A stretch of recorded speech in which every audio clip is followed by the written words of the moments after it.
Hello learners, welcome to the final video of Module 9 on Inclusive Educational Practices in India. In our previous session, we examined how Sarva Shiksha Abhiyan translated its inclusive vision into concrete action. We discussed the zero rejection policy and its strong commitment to ensuring that no child was denied education. We also analyzed specific interventions such as age-appropriate admission, bridge courses, financial provisions for children with special needs, barrier-free infrastructure, and flexible curriculum adaptations. Beyond these targeted measures, we explored broader systematic initiatives, including the expansion of schools in remote areas, focused support for girls' education, teacher recruitment, infrastructure development, and the gradual integration of technology. Through these efforts, SSA attempted to move beyond mere enrollment and towards meaningful participation and sustained inclusion in schooling. In essence, the previous video highlighted the promise and transformative potential of SSA in India's journey towards inclusive education. However, every large-scale reform encounters practical difficulties. Policies may be progressive in design, yet their implementation often reveals structural, administrative, and socio-cultural constraints. Understanding these challenges is essential, not to undermine the program, but to appreciate its complexity and to learn from its experiences. This brings us to today's session. In this final session, we will critically examine the challenges faced during the implementation of SSA, particularly in relation to inclusive education. We will explore infrastructure gaps and resource constraints, teacher shortages and limitations in professional preparation, persistent concerns regarding learning outcomes, challenges in implementing inclusive education for children with special needs, gender and social inequalities, limitations in decentralized planning and monitoring mechanisms, and difficulties in effective data management. By analyzing these dimensions, we will develop a balanced understanding of SSA, recognizing both its achievements and its limitations. By the end of today's session, you'll be able to identify the major challenges faced during the implementation of SSA, analyze the gap between inclusive policy intentions and classroom realities, examine how social and structural factors influence program outcomes, and critically evaluate SSA's overall contribution to inclusive education in India. Let us examine these challenges in detail. One of the most visible challenges in the implementation of Sarva Shiksha Abhiyan was the issue of infrastructure, particularly in rural, tribal, hilly, and geographically remote regions. SSA made significant financial allocations for the construction of school buildings, additional classrooms, toilets, drinking water facilities, and boundary walls. In many districts, new schools were opened within walking distance of habitations, which was a major step towards universal access. However, the pace and quality of infrastructure development varied widely across states and districts. So firstly, there is lack of basic facilities. Despite policy provisions, many schools continued to face shortages such as insufficient classrooms leading to overcrowding, multi-grade teaching in a single room, irregular electricity supply, non-functional or unsafe toilets, limited access to clean drinking water. Overcrowded classrooms made individual attention difficult. Multi-grade teaching without adequate preparation increased the workload of teachers and reduced effective instructional time. For girls, especially those in upper primary classes, the absence of separate and functional toilets significantly affected their attendance and retention. In some areas, this became a major reason for dropout during adolescence. Next, barrier-free access and partial implementation. SSA strongly emphasized barrier-free infrastructure to support inclusion of children with special needs. Ramps were constructed in many schools and some accessibility measures were introduced. However, challenges remained. Ramps were sometimes too steep or poorly designed. Accessible toilets were often missing. Classrooms lacked proper seating arrangements for children with mobility difficulties, and assistive devices were not always available or maintained. So, while infrastructure existed on paper, its functionality and usability were sometimes limited. Next is regional disparities. Infrastructure development under SSA was not uniform. States with stronger administrative systems and better financial management often showed faster progress. In contrast, educationally backward districts and remote regions experienced delays in construction, fund utilization, and maintenance. This created disparities within the system, which contradicted the very principle of equity that SSA sought to promote. Next is impact on inclusive education. Infrastructure is not merely a physical requirement. It shapes the learning environment. When classrooms are overcrowded, toilets are unusable, or buildings are unsafe, children's dignity and sense of belonging are affected. For children from marginalized backgrounds, such conditions reinforce feelings of exclusion. Thus, infrastructure gaps directly influenced attention and retention, classroom participation, learning outcomes, and overall school experience. Inclusion requires not only admission but also a supportive physical environment that affirms the presence of every child. Another persistent challenge was the shortage of qualified and trained teachers. If infrastructure forms the physical foundation of schooling, teachers form its pedagogical core. Under Sarva Shiksha Abhiyan, improving pupil-teacher ratios and strengthening teacher preparation were central objectives. Large-scale recruitment drives were undertaken to address teacher shortages across the country. However, several challenges emerged in practice. Number one is shortage of qualified teachers. In many rural and disadvantaged areas, sanctioned teacher posts remained vacant. Schools operated with fewer teachers than required. Multi-grade classrooms became very common. In such settings, a single teacher was often responsible for teaching multiple grades and subjects simultaneously. This not only increased workload but also limited the scope for differentiated instruction, which is a key requirement for inclusive education. When one teacher manages several classes at once, individual attention becomes difficult, particularly for children who require additional academic or emotional support. To address shortages quickly, many states recruited contract teachers, also known as para teachers. While this strategy improved numerical ratios, it raised concerns regarding professional qualifications, teaching experience, job security, and long-term commitment. Contract teachers were often paid lower salaries and had limited access to sustained professional development.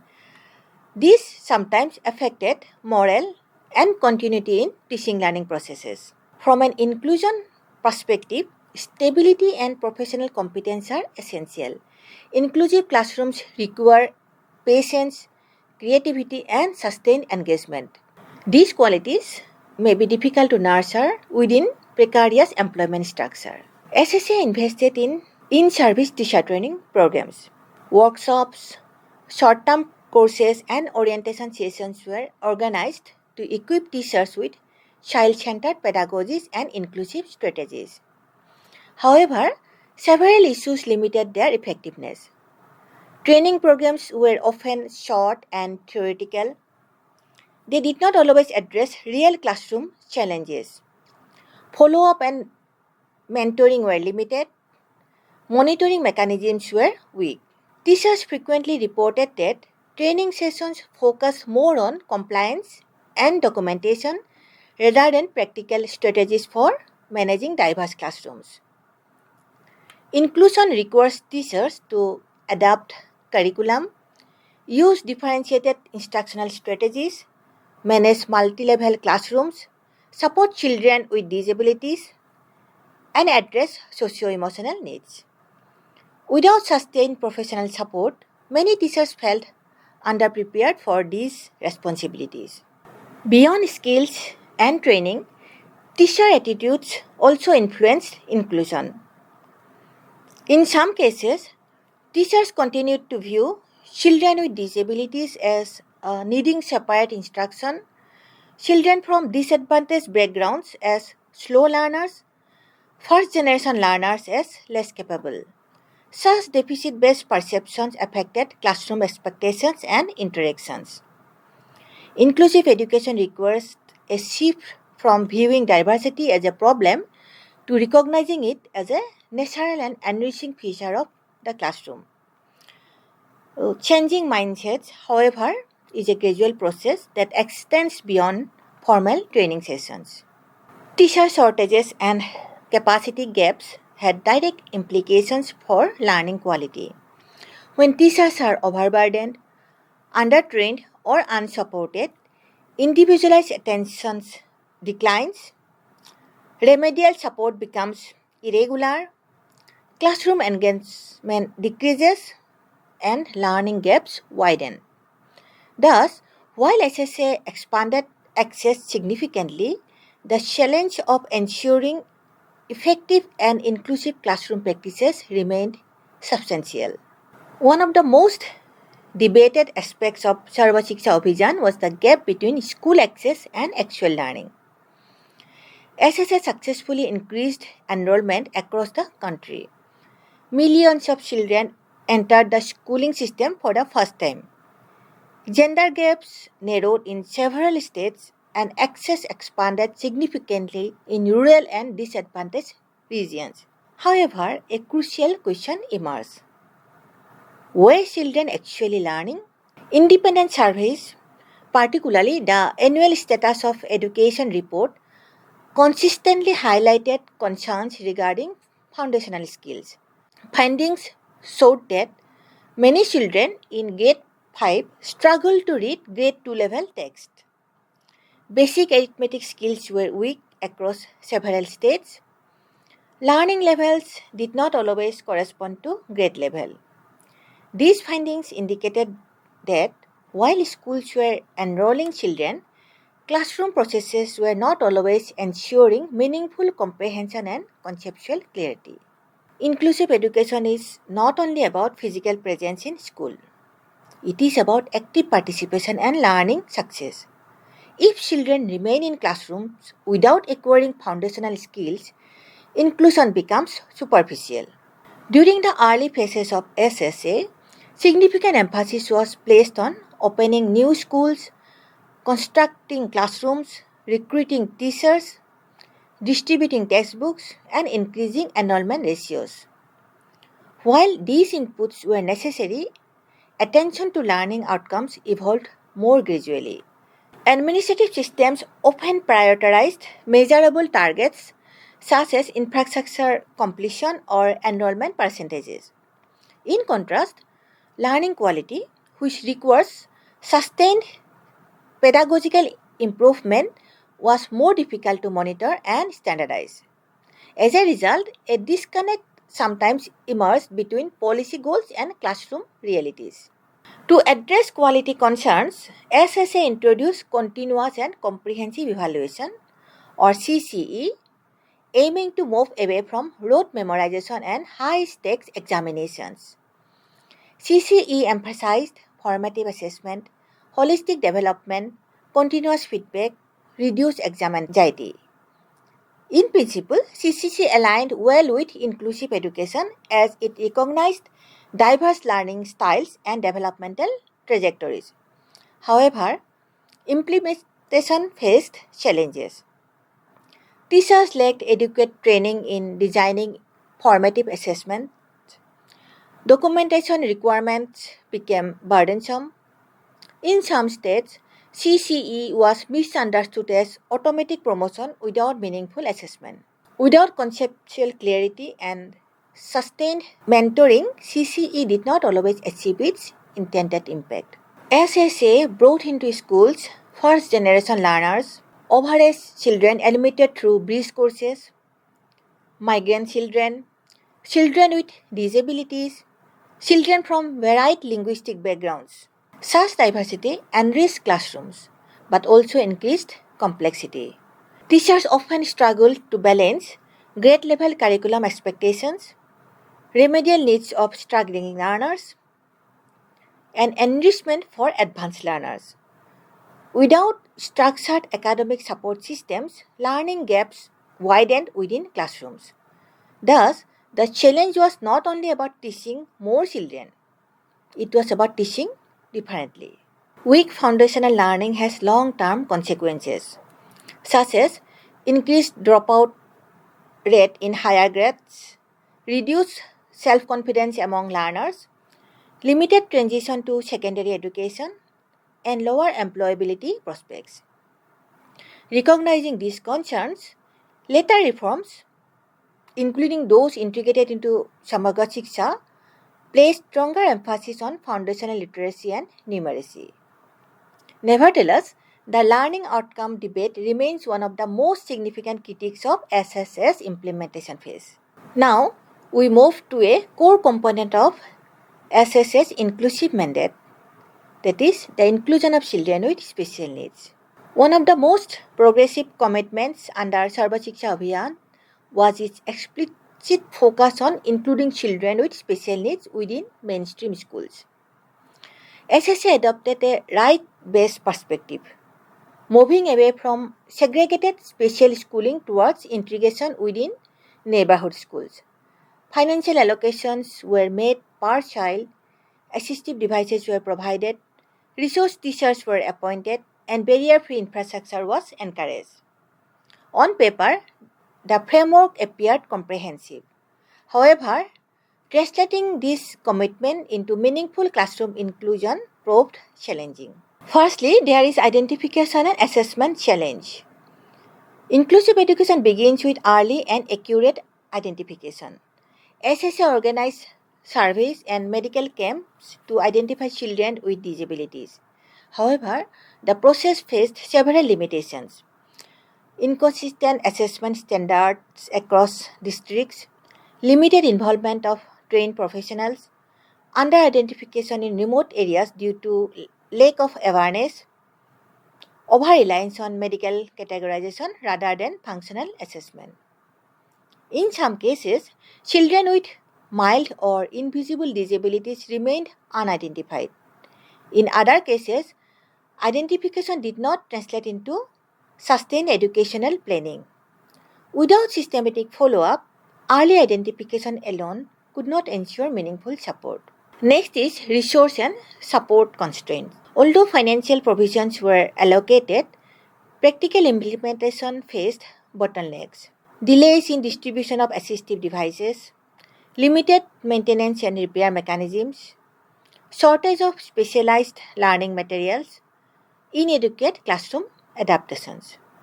Resource teachers were appointed in several states, but often they were responsible for multiple schools spread across large geographical areas. This reduced the frequency and depth of support provided to individual learners. Inclusion requires regular, individualized academic planning. However, resource constraints limited sustained intervention.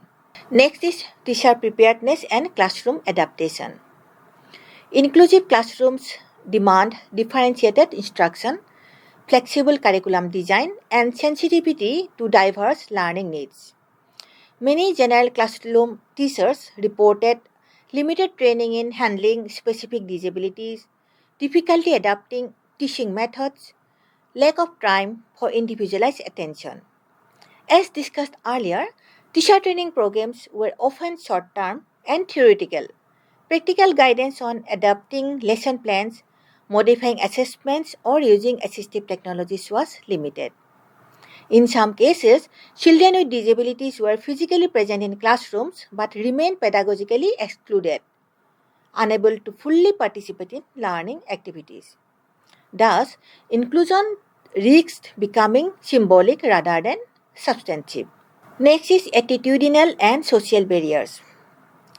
Beyond institutional limitations, societal perceptions also influenced inclusion.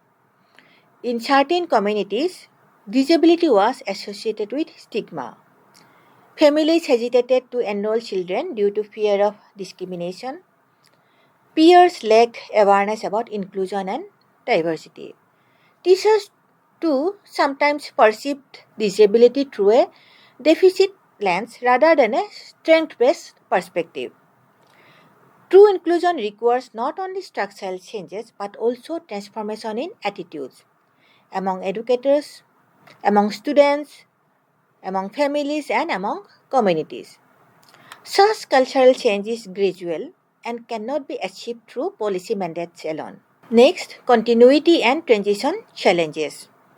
Even when children with special needs were enrolled in primary schools, continuity of support remained uncertain during transitions to upper primary or secondary levels. Assistive support systems were not always aligned across stages. This sometimes led to dropouts or reduced participation in higher grades. Therefore, while SSA created a strong foundational commitment to inclusion, its practical execution revealed gaps in coordination, capacity, and sustained follow-up. The experience of children with special need inclusion under SSA reminds us that inclusive education is not a one-time intervention. It requires systematic alignment across identification, across curriculum, teacher training, infrastructure, and community engagement. Having examined disability inclusion, we now turn to another critical dimension, the persistence of gender and social inequalities despite targeted interventions. Inclusive education under Sarva Shiksha Abhiyan aimed not only to include children with disabilities but also to address deep-rooted gender and social disparities. India's social fabric is shaped by caste hierarchies, tribal marginalization, religious diversity, economic inequality, and entrenched gender norms. SSA recognized these realities and introduced targeted interventions to reduce disparities. Yet, despite these efforts, structural inequalities continued to influence educational participation and outcomes. One of SSA's major achievements was reducing the gender gap in enrollment at the elementary level. However, access alone did not guarantee sustained participation. Challenges affecting girls included early marriage in certain regions, household responsibilities and sibling care, safety concerns during travel to school, lack of separate and functional toilets, and cultural perceptions undervaluing girls' education. To address these concerns, SSA supported initiatives such as residential schools for girls from disadvantaged communities through Kasturba Gandhi Balika Vidyalaya. These residential schools significantly improved access for girls in educationally backward blocks. However, their success varied across regions depending on administrative capacity, local support, and infrastructure quality. Thus, while enrollment gaps narrowed statistically, retention and transition challenges remained in several areas. Next is caste and tribal marginalization. Children from scheduled castes and scheduled tribes often faced multiple layers of disadvantage: economic poverty, geographic isolation, social discrimination, and language barriers. In tribal regions, children frequently spoke mother tongues different from the language of instruction. Without adequate multilingual support, early learning became difficult. In some contexts, subtle forms of discrimination within classrooms affected participation and confidence. Inclusion therefore required not only admission but also equitable treatment and culturally responsive pedagogy. SSA introduced bridge courses and special training centers for out-of-school children, many of whom belong to marginalized communities. However, sustaining reintegration into mainstream classrooms required continuous academic support. Next is migration and child labor. Economic migration posed another serious challenge. In several states, families migrated seasonally for agricultural or construction work. Children either moved with their parents or remained behind without stable schooling. This led to interrupted learning, irregular attendance, and increased dropout rates. Similarly, child labor, often linked to poverty, continued to affect schooling despite legal prohibitions. SSA alone could not fully address these broader socioeconomic realities. Education policy operates within larger economic and social systems. Next is intersectionality of disadvantage. So, disadvantages are often overlapped. A tribal girl with a disability from a low-income household faced compounded exclusion. Addressing such layered vulnerability required highly localized and sensitive strategies. While SSA attempted targeted interventions, uniform policy frameworks sometimes struggle to adapt to diverse local contexts. Thus, despite measurable progress, gender and social inequalities remain persistent challenges. This discussion highlights that inclusive education is not solely an educational issue. It is deeply connected to broader social transformation. Let us now turn to another critical dimension of SSS implementation, that is, decentralized planning and community participation. A key design feature of Sarva Shiksha Abhijan was decentralization. The program envisioned planning from below with active participation of local communities, Panchayati Raj institutions, and school management committees. The idea was simple but powerful. Inclusion cannot be imposed from the top. It must be rooted in local engagements. However, the practical functioning of decentralized governance reveals several limitations. Number one, school management committees, structures versus function. School management committees or SMCs were established in most government schools to oversee school functioning, monitor attendance and infrastructure, participate in school development planning, and ensure community accountability. While these committees existed formally, their effectiveness varied widely.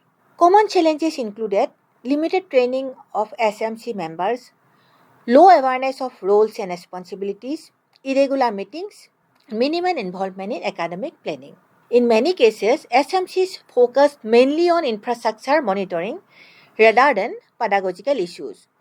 Inclusive education, however, requires active dialogue about student participation, learning needs, and social barriers, areas where SMC engagement remained limited. Thus, decentralization sometimes became procedural rather than participatory. Next is top-down planning tendencies. Although SSA emphasized district level planning, actual decision making often remained influenced by centralized guidelines and administrative targets. Annual work plans were prepared at district levels, but time constraints limited meaningful consultation. Data analysis capacity at local levels was weak. Standardized formats reduced flexibility. As a result, planning sometimes prioritized compliance with reporting requirements rather than context-specific problem solving. Inclusive education demands responsive to local realities, linguistic diversity, seasonal migration, disability prevalence, or sociocultural barriers. Limited flexibility weakened contextual adaptation. Next is interdepartmental coordination issues. Inclusive education intersects with health services, social welfare departments, disability rehabilitation agencies, women and child development programs. Effective inclusion requires coordination across these sectors. However, coordination mechanisms were often fragmented. For example, identification of children with disabilities required medical support.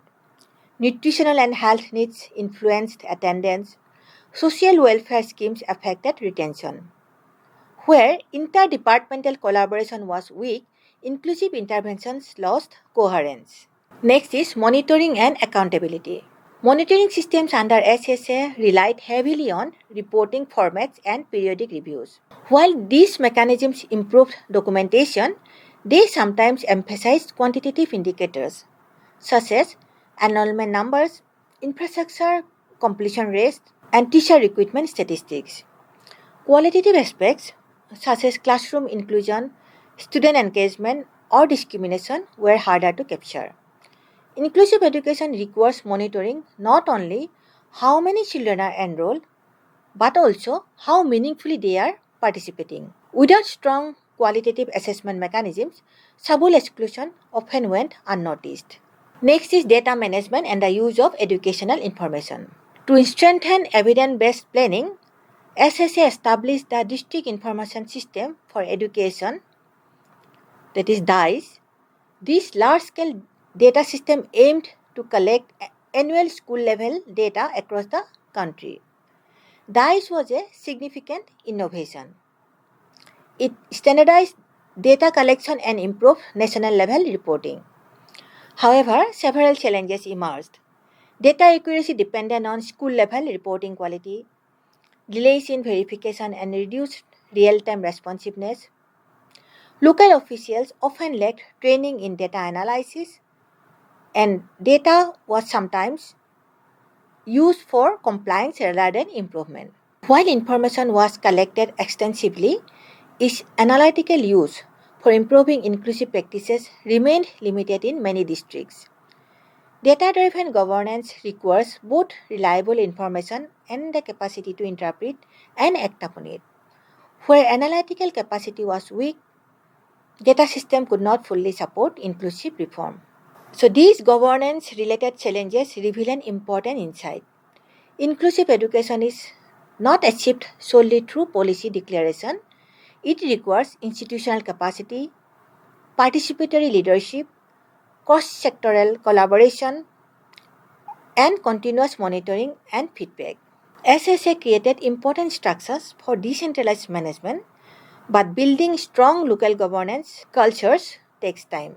So, as we come to the end of this module, it is important to take a balanced and reflective view of Sarva Shiksha Abhiyan. Throughout this session, we have critically examined the multiple challenges that emerged during its implementation. They are infrastructure gaps, teacher shortages, uneven learning outcomes, policy practice gaps in disability inclusion, persistent social inequalities, governance limitations, and weaknesses in data utilization. These challenges were real and significant. However, they must be understood within the scale and ambition of the program. Before SSA, elementary education in India was marked by limited access in rural and remote areas, larger gender disparities, exclusion of children with disabilities, high dropout rates, weak accountability mechanisms. So SSA marked a structural turning point. It shifted education from a welfare-based approach to a rights-oriented framework.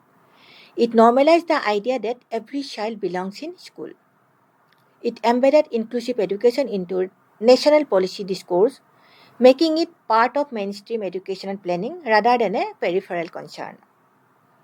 Even where implementation was uneven, the normative shift was profound. SSA successfully expanded enrollment across the country, gender gaps narrowed, infrastructure improved in many regions, and awareness about schooling increased dramatically. However, the experience of SSA also revealed a critical lesson. Access does not automatically translate into equity.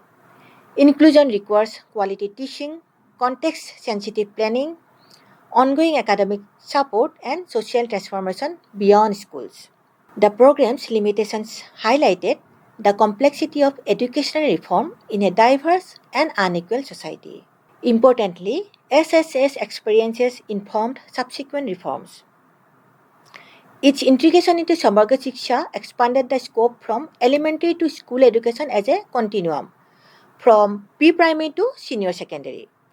Furthermore, the vision articulated in the National Education Policy 2020 builds upon SSS Inclusive Foundation by emphasizing foundational literacy and numeracy, promoting equitable and inclusive classrooms, strengthening teacher professional development, encouraging holistic and competency-based assessment. In this sense, SSS legacy continues to shape contemporary educational reforms. Perhaps the most important lesson from SSA is this: inclusive education is not a one-time intervention. It is an ongoing process. It requires continuous institutional strengthening, cultural change within schools, teacher empowerment, community partnership, evidence-based planning, and sensitivity to diversity. SSA demonstrated that large-scale inclusion is possible, but it also showed that meaningful inclusion demands sustained commitment, adaptive governance, and reflective practice. As future educators, researchers, or policymakers, it is important to approach programs like SSA with both appreciation and critical inquiry. We must recognize the magnitude of its achievements, the complexity of its implementation, and the lessons learned from its challenges. Inclusive education is not merely about bringing children into classrooms, it is about ensuring that every child experiences dignity, belonging, participation, and success. So, with this, we come to the end of Module 9, Inclusive Educational Practices in India. Throughout this module, we have explored the philosophical foundations of inclusive education, examined the whole school approach, analyzed major government initiatives such as Sarva Shiksha Abhiyan, and critically reflected on the achievements and challenges of implementing inclusion at scale. We have seen that inclusive education is not merely a policy directive, but a transformative commitment to equity, participation, and social justice. As future educators, researchers, and policy thinkers, your role is crucial in carrying this vision forward by creating classrooms that value diversity, question exclusion, and promote meaningful learning for every child.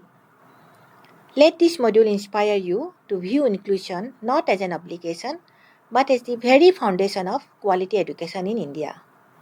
Thank you for watching.